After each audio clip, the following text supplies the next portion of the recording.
Do you think we're alone in this universe? Do you think that in this constantly expanding, nearly infinite cosmos, that we're the only significant life form that exists? Well, today I'm going to be going over something that could possibly give you a couple solutions to that question. It's known as the Fermi paradox. I'm going to be going over a Fermi paradox iceberg, and just in case you aren't familiar with this, the Fermi paradox basically just says that the statistical probability of other life being out there is so high.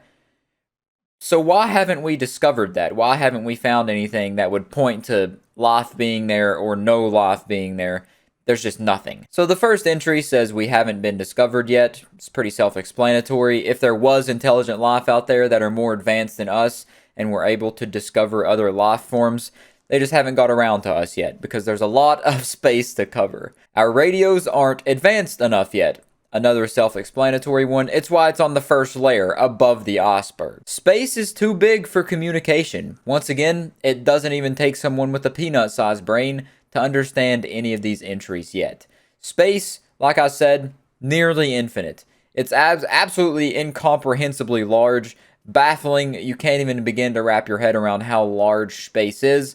So it's entirely possible that it could just be too big for communication. Moving down a layer now, we got the zoo hypothesis. It just states that pretty much Earth, us humans, we're in the zoo, and other life forms, other aliens, are just looking at us. They're looking at us through the glass. They're not interested in actually interacting with us.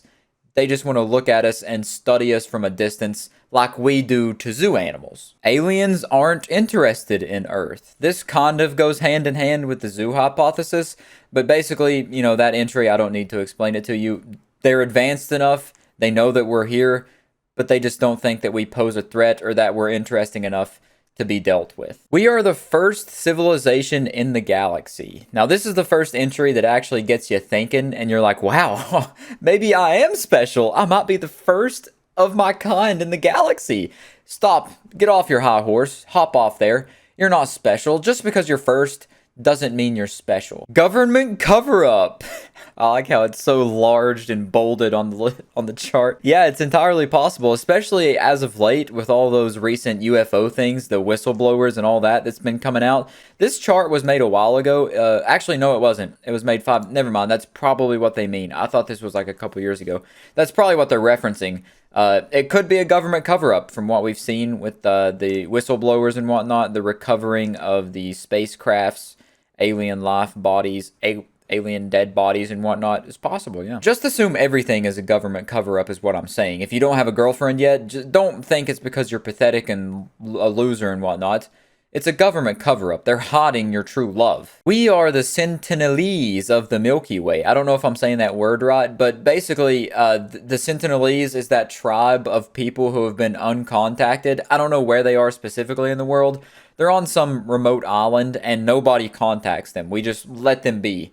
It's a tribe of people who have been living there for thousands and thousands of years. They have no idea what human, current advanced technologies are. They're living literally in the primitive days. They don't want anyone to contact them. I believe it's the same tribe where this dude tried to contact them and they killed him. I just looked it up, and it is so funny because it was a Christian missionary who was going to try to talk to them about the word of Jesus Christ. His name was John Allen Chow there, and he got killed trying to spread the word of God. So basically, this entry is saying that we could be like them in the universe, just isolated to ourselves, and everyone else is just letting us be our primitive little selves in peace. Now we're moving down a tier here, getting a beanie like me. Yeah, looking real depressed and whatnot. We are living in a simulated universe. Yeah, simulation theory, it's pretty mainstream at this point. Everyone should know what it is. Even Elon Musk is an advocate of it. So that's how you should definitely be aware of it. So let's just move on to the next one. Intelligent life is rare. I was going to say obviously, but it's not obvious. Intelligent life has to be rare of sorts, considering we haven't discovered any other intelligent life. Like, we're not super advanced or whatnot, but at least we know in our solar system, well, we're pretty sure in our solar system that no intelligent life exists. Now, we can't say the same thing for our neighboring systems and neighboring galaxies and whatnot, because we don't have the technology to actually go through and explore just yet. But intelligent life has to be rare enough to where it's not everywhere in the universe, to where it's at least secluded to like one every other solar system or something. I'm just speaking out of my ass right now. I have no clue. Civilizations don't survive climate change. So now we're getting the first of the different perspective of the Fermi paradox. The main thing that they focus on is saying like the other aliens don't care about us, they haven't discovered us yet, or they're just leaving us be. And now this one is one of the thought experiments to where other life has existed and does exist, but they don't ever evolve past a certain point before succumbing to their own destruction or some other kind of destruction that wipes them out before they can expand and, inhabit, travel the universe, before they can become galactic civilizations.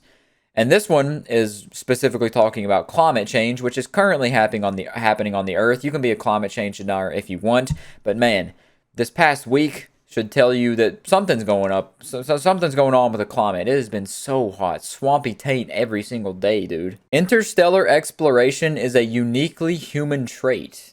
I genuinely have never thought about that. Wow,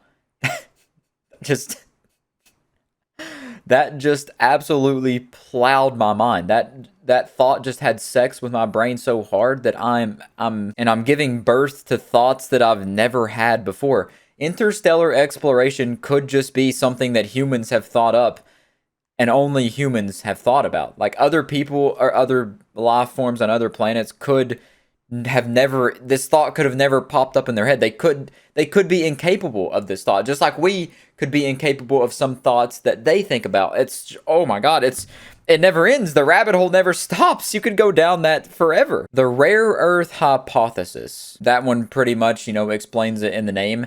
It says that a planet that's like Earth and can sustain life is extremely rare, and they only pop up every now and then, or even maybe just once so far. It basically just means that not every planet can sustain life, and Earth-like planets that can sustain life are exceptionally rare, and that could be a reason as to, why we haven't discovered any other intelligent life. Also, though, that goes into it branches out into a bunch of different things, like life doesn't have to live on the same things that we do. They could just not need oxygen and whatnot. Like a planet like Uranus could sustain life for some life forms out there. They don't have to be Earth-like. This is just going off of if every life form is similar to us. Now we're moving down to the fourth layer where we've developed a nicotine addiction, smoking a cigarette, and our eyes are also red for some reason. So maybe we've been demonically possessed. But anyways, I'm going to have to do this one tonight. I'm going to have to finish off this video tonight. So it's going to be dark when you see me next. Don't get jump scared by it. But humbug! Hey, sorry, I didn't mean to jump scare you there. I just wanted to let you know that I skipped over the nicotine addiction stage and sort of getting depressed. I somehow went from that one to that one. I just completely skipped over the middle one. So I'm letting you know that I'm doing this one now. But it's going to be put in order. Civilizations don't survive the atomic era. Hey, that's pretty fitting since Oppenheimer just came out. That's a pretty good movie about the atomic bomb and whatnot. Robert J. Oppenheimer, the guy who made the atomic bomb. Maybe civilizations, I would say that's most likely not the case, because I would go out on a limb and say that other planets, if they had life on them similar to us, they wouldn't go through the same stages that we are. They wouldn't have the world wars, the atomic bombs, all that kind of stuff. Some of them may be similar. If there is infinite space out there, they would have to be similar in some aspects. Some of them would have atomic eras, but it's probably not a common theme throughout the universe, I would say. Interstellar travel is scientifically impossible. That's going into the realm of light speed. It's not possible to go faster than light speed. So to travel across the galaxy, you would have to find a way to fold space and time and warp through, hopper jumping, like they do in Star Wars. Go hopper, what is it called? Hopper space? Tunnel through space and time. That's the only way you would be able to travel massive distances to become a galactic, planet hopping civilization. And our human math tells us that this should be scientifically impossible. But scientifically impossible things happen in the universe all the time because we don't know even a fraction of a percentage of how space and all that works. Life requires more than one habitable planet. I'm assuming what they mean by this is that you have to hop planets, like how we're trying to currently colonize Mars and the moon. I know the moon's not a planet; it's a moon. I'm assuming that's what the idea behind this one is, that a civilization has to have more than one habitable planet because their planet becomes unlivable by the time that they could expand and go go out and whatnot. So if they don't have another planet they can habitat or inhabit, then that civilization gets wiped out. And maybe the concept of inhabiting different planets isn't possible to the extent that would allow for a civilization to thrive, and that could be an explanation as to why we haven't found other aliens. Math is a human exclusive discipline. Man, I wish it. God, I hope it is, honestly. I don't want that pain to be put upon anyone else. Algebra, geometry, trigonometry. Can't even say the word. God, it's horrible. Man, so many bad memories of math class. I hate math. Why does it have to exist? Albert Einstein, I blame you. I know you didn't invent math, but you're the only person I can think of that's involved with math. But much like math, pretty much anything on Earth you could say is a human exclusive discipline. You could say the same thing with every line of work on this planet. And someone on Gobbledygork could be like a Glorplorpelin, and that's unknown to us because we're not capable of that. Now, the last entry on this nicotine stage is aliens are everywhere, but we can't see them. This goes into the bit of like the 4D kind of idea. Like we're living in the third dimension, and aliens could be in the fourth dimension or the fifth or the sixth or however many dimensions there are. And since us humans are dwelling in the third dimension, we're incapable of experiencing, seeing, or knowing that the fourth dimension is there and what's inside of that dimension. Or they just could have like some Harry Potter invisibility cloaks and they're hiding from us, or like they're putting their finger in front of their face and we can't see them, or they're hiding behind little skinny trees and we can't see them behind that either. They're either really good at hide and seek or they're in a different plane of existence. Let me take my teeth out, and we're on the tier that is exactly how I feel and how I probably look right now, and we're starting off with civilizations do not survive AI. Us humans on Earth are currently experiencing the renaissance of AI, the AI taking its baby steps into what it's going to become in the future, our overlords and our enslavers.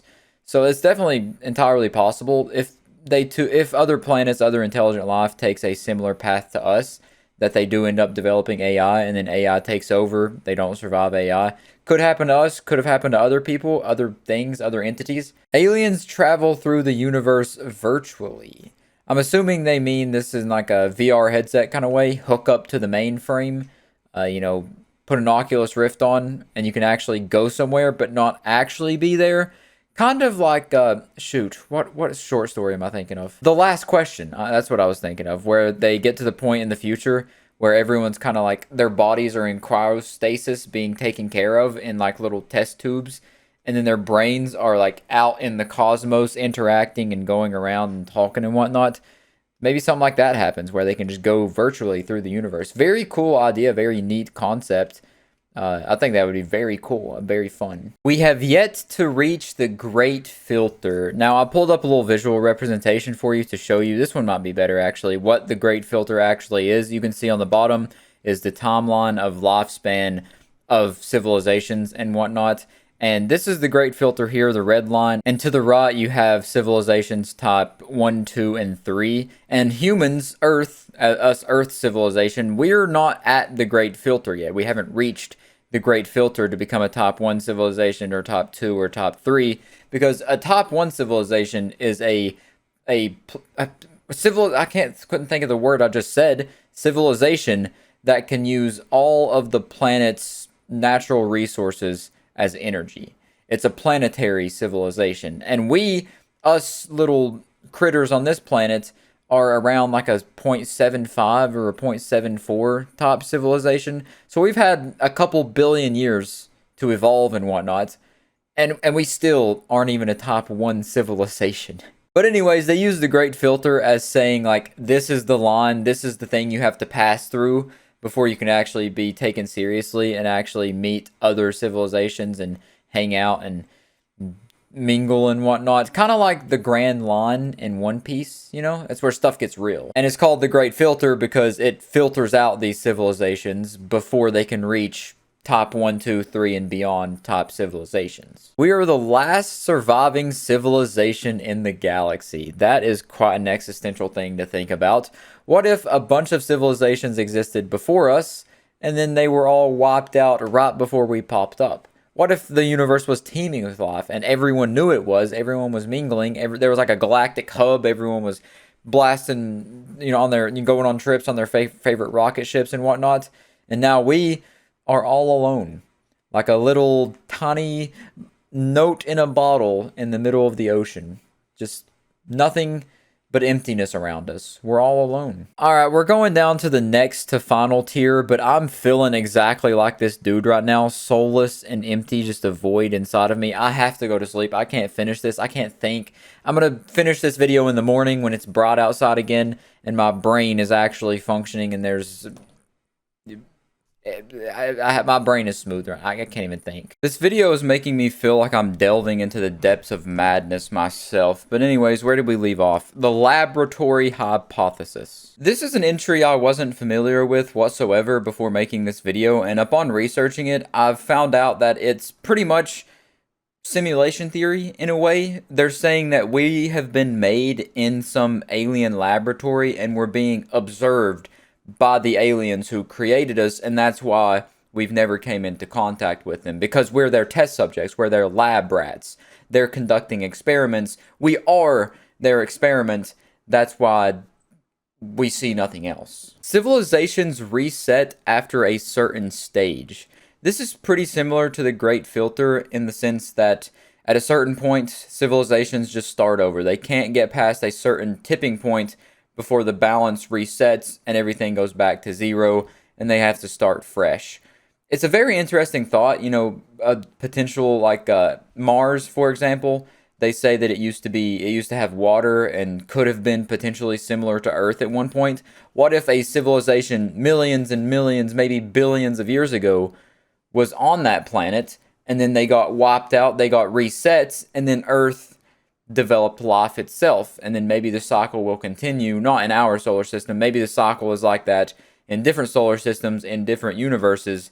At a certain point, everything resets, and then life starts up fresh once again. And you could go very deep down that rabbit hole saying, well, what forces are stopping them from going past a certain point? What's not allowing them to evolve past a certain stage and resetting them? You could go into like a whole God theory, a whole nature theory, everything. All of these entries, you could go down an infinite rabbit hole and just get lost in the sauce. We are the only intelligence in the universe. This is a very frightening entry, and I believe I already quoted this at the beginning of the video. I can't remember at this point. Arthur C. Clarke, when he said there are two possibilities, we're alone in the universe or we're not. Both are equally as terrifying. But in my opinion, I think being alone in the universe is far more frightening than there being life, sporadically placed throughout it, because that feels sort of comforting. It feels like we're not alone in this massive sandbox of the universe. But if we are alone, however, we are the only intelligence in the universe, it's frightening. Like, why us? What are the odds that I got put in this place at this time and I have to pay taxes and work a job that doesn't even pay enough to support myself without my family? Like, what's that all about? Anyways, it's a bit of a brain blaster. It'll bend your mind over and spank it real hard because it really screws your brain there. But let's go ahead and move down to the final tier here, where we're turning into the Pink Panther and starting off with Dark Forest theory. This theory to me is by far the most frightening, but also the most intriguing, because it states practically that the universe is like a dark forest, and we're in that forest, but also there are many other civilizations, many other life forms out there. But in this forest, we're like the prey, and the other advanced civilizations are like the predators or the hunters with their guns and whatnot. And they don't know you're there, but if they find you and they see you're an intelligent life form, they will take you out. They'll see you as a threat and wipe you out immediately. And I don't believe that this person was the one who came up with the idea, but it is laid out in the book, The Dark Forest, by, I don't know how to say that. They're the same person who wrote the, The Three-Body Problem? That's the book. I read it a long time ago. I don't remember most of it. I think it was pretty good. But regardless, it's the second book in that series. and it goes over this whole idea about the dark forest theory and whatnot. And from what I've seen, from what I've read online here, it lays it out pretty well, so I'm probably going to have to check it out soon. But there's also a saying that I've heard before about a possible solution to this. Like, you know, we keep putting radio waves out trying to contact other alien life forms, sending out like all their little satellites and whatnot. And then we get a message back at one point and they're like, shh, be quiet. They'll hear you. Something like that. Something real creepy and eerie. Like, don't let them know you're here, or it's all over for you guys. Like, maybe they wouldn't even see you as a threat, but they would have no way to know if you would try to wipe them out and what technology you have to do that. So they're just going to destroy you given the chance, because it's the safest option to protect themselves and give them the longest or the best chance of survival. It's a very similar thing to what we would do, you know? If you're out in the forest and you see like a wild animal and you're not sure if it's going to attack you or not, you're going to defend yourself before you just let it be. And this idea that there's an alpha gigachad civilization that wipes anybody out that it could potentially see as a threat, that also would explain why we haven't had any contact with any other civilizations, because they're hiding. They're, you know, staying in the darkness, in the shadows, so they don't get exposed to this group of people or different groups of civilizations that are just picking people off. And now, the last entry in this video. We are alone because we miraculously passed the Great Filter. So this once again goes back to the Great Filter. I believe I'm explaining this right. I may be completely explaining the Great Filter wrong. It's kind of a confusing concept to my little squirrel brain. I don't think too well. If that wasn't obvious, I barely even spoke English right there. I'm like Charlie Kelly. I'm illiterate. I can't. I drink paint. Anyways, the Great Filter is, like, to me, how I'm understanding it, the Great Filter is the point that, like, a certain point that no civilization passes before it gets reset. It's what filters out the civilizations. And somehow we miraculously passed the Great Filter and are on our way towards becoming a top 1, top 2, or top 3 civilization, which most or no other civilizations or intelligent life forms are capable of doing, hence why we're alone in the universe. So that's a pretty terrifying thought, although also it's a pretty awesome thought. Like, we're the ones that were lucky enough, one of the only, or maybe the only civilization to get through the Great Filter. Like, we hit the jackpot, we hit the lottery. I don't know if it's like overall a good thing. Maybe it would have been best if we got reset because Twitter and whatnot, but still, the odds are in our favor, it looks like. And now we're back at the end of the video after I just had to go back and record the middle of the video right after I did the end. This is the end. Hope you enjoyed the little Fermi paradox iceberg. It's very fun to think about. Hopefully your mind got dominated. Yeah, that was weird. That was probably the weirdest thing I've ever said. I'm not going to change it. I'll see you in the next one. Civilizations don't survive the atomic... Boo!